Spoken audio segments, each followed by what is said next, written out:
Welcome to your in-depth horoscope forecast for week commencing the 28th of October. This is for the Sun or the Ascendant. If you've yet to subscribe to this channel, I'd be honoured if you did so now.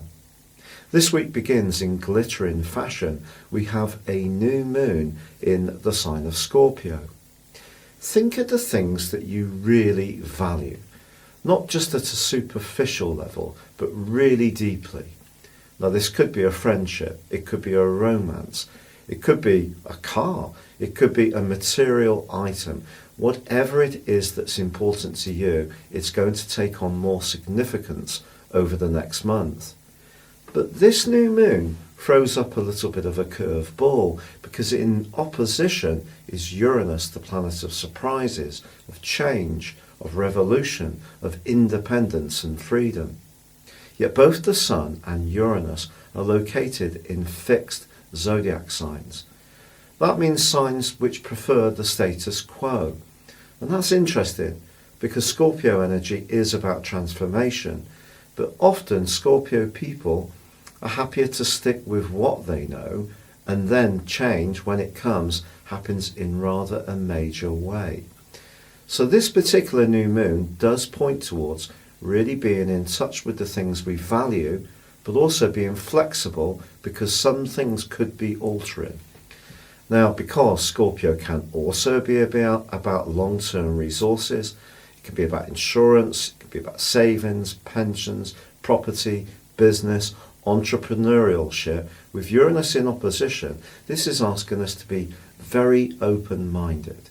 In fact, the more flexible we can be, the better we can capitalise.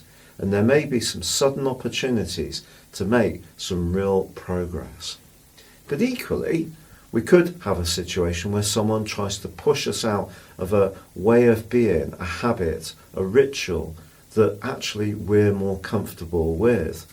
And that pushing can intensify from the middle of this week, when ironically the two rulers of Scorpio go into a right angle.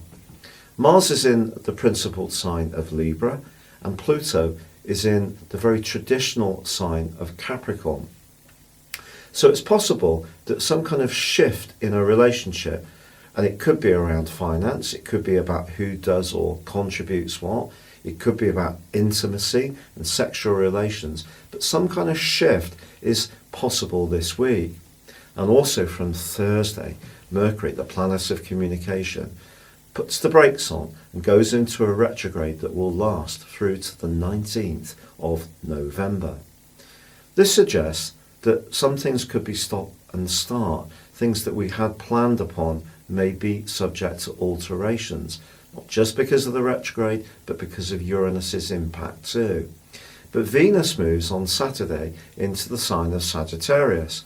Well, Venus is really going to love this transit. It's much freer, it's much more flirty, it's much more about travel, experiencing new people or new places, and just being a little bit more spontaneous in our approach to our relationships.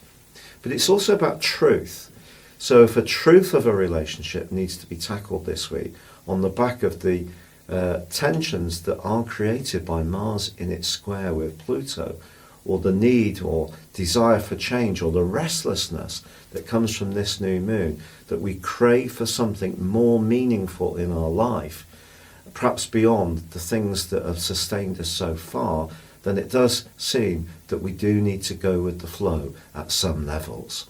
Your specific forecast, Aquarius, suggests that the new moon gives you an opportunity to thrive even more when it comes to your professional hopes, goals, and expectations.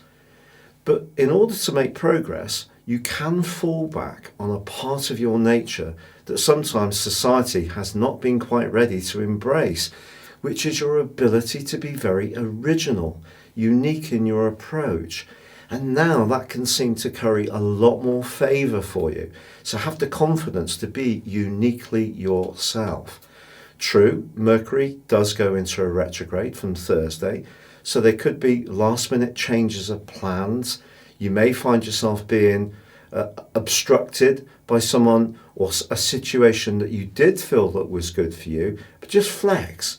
be as flexible as possible, because if you do, as Venus moves on Saturday into a glorious part of your horoscope, you can start to relax more and really cast your special magic over situations, your uniqueness. And that's something that other people can become much more perceptive and receptive to. It is true that Mars and Pluto are in a right angle in the last half of this week. So if there are crosswires or something doesn't quite go to plan, the best way to deal with this is not to be too defensive. Mars is in a part of your situation which is asking you to be as adventurous and independent as possible.